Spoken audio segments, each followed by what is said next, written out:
This is what someone asked a question on IslamQA.com. Now, someone wrote this website. They said, and scholars of Islam, they run this website and answer the questions. And someone wrote, if he does wudu and forgets to rinse his mouth or nose, is his wudu not valid? Now let's read what it says. So basically someone was asking, if you do your wudu, your ablution, for those who don't know, in Islam, ablution means bathing. So they have to do this ritual bath and they have to copy the way that Mohammed bathed. That's a part of their, that's a part of their satanic cult rituals. So they have to do what Mohammed did. Now let's show you what the scholar said. One of their scholars, whatever. He says, praise be to Satan. The scholars differed concerning this ruling on rinsing the mouth and nose in wudu and ghusl. Now listen to what it says. The correct scholarly view is that these actions are obligatory. Boom. And he has said, and you notice Muslim Warrior said that it's voluntary. These actions are obligatory, and wudu or ghusl, that means like the complete body bath, is not valid without them, because they are included in washing the face, which is enjoined in the Quranic verse. Now, notice this is this part right here is where he got those six that list from. The obligatory parts of wudu are 6. Washing the face of you remember he listed the 6 obligatory parts. The 6 obligatory parts of wudu are washing the face, of which the mouth and nose are a part of, washing the hands, blah, blah, blah, blah. Now, the words of which the mouth and nose are part of mean they are part of the face because they are located on the face, so they are included with it. Based on this, rinsing, listen Abdul boy, rinsing the mouth and nose are among the obligatory parts of wudu, but they are not separate. Rather, they are included with the face. This is similar to the words of the prophet, blah, blah, blah, blah, blah. So, and the scholars of the Standing Committee for Issuing Fatwas said, listen to this, Abdul. The scholars of the Standing Committee for Issuing Fatwas said, not your little dumb, stupid, donkey brain self.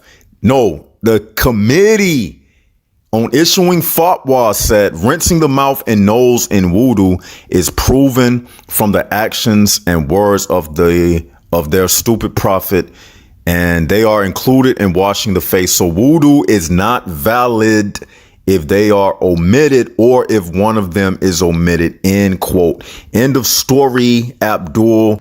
So the false potato, my slave, he is disobeying me, his master. You cannot be disrespectful towards your master, false potato. Because Paul, according to your Bible, said, slaves, obey your masters. So you should obey me. I'm your master and you're my slave. And so he tries to, he thinks that he got me trapped, that false potato boy, and he got all mad, he's an idiot.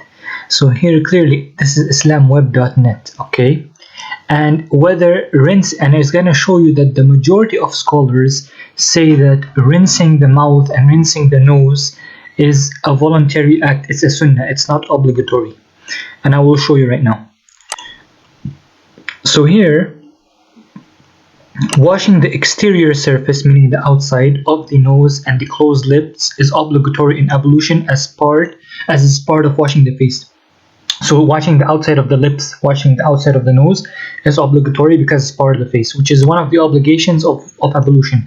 As for washing the inside of the mouth, meaning rinsing, this is done by rinsing the mouth. The inner part of the nose is washed as well while washing the nostrils, known as istinshaq, sniffing water into the nasal cavity, and istinthar, blowing water out of the nose. The majority of the Muslim scholars held that rinsing the mouth and nose is a sunnah, meaning voluntary act, not obligatory, is a sunnah of the ablution.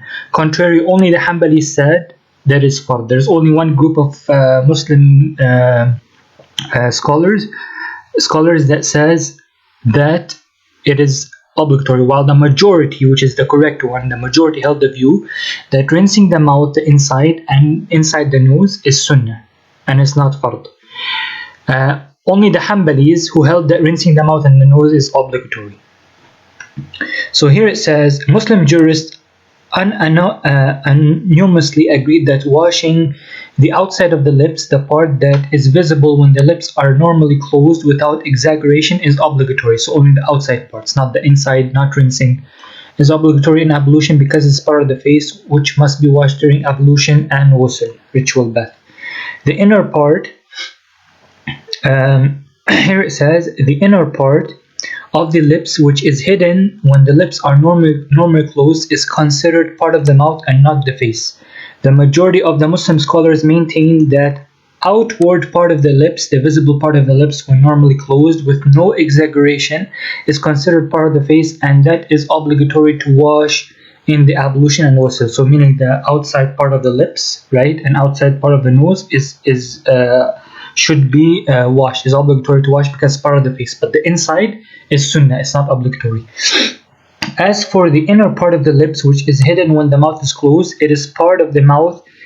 So I'm going to read again. As for the inner part of the lips, meaning the inside, rinsing inside the lips and the nose, which is hidden when the mouth is closed, it is part of the mouth. It is not obligatory to wash it during ablution and ghusl, according to the majority Muslim scholars, the Hanafis, Malikis, and Shafi'is. Rather, it is sunnah, meaning it is sunnah to wash it. And I have more videos to expose my false potato slave, but first I'm going to start slowly with these videos. I don't want to take too much time in it, and I'm going to show you in the end. There's more videos to come to expose him. And he says, oh, I have a minors in chemistry.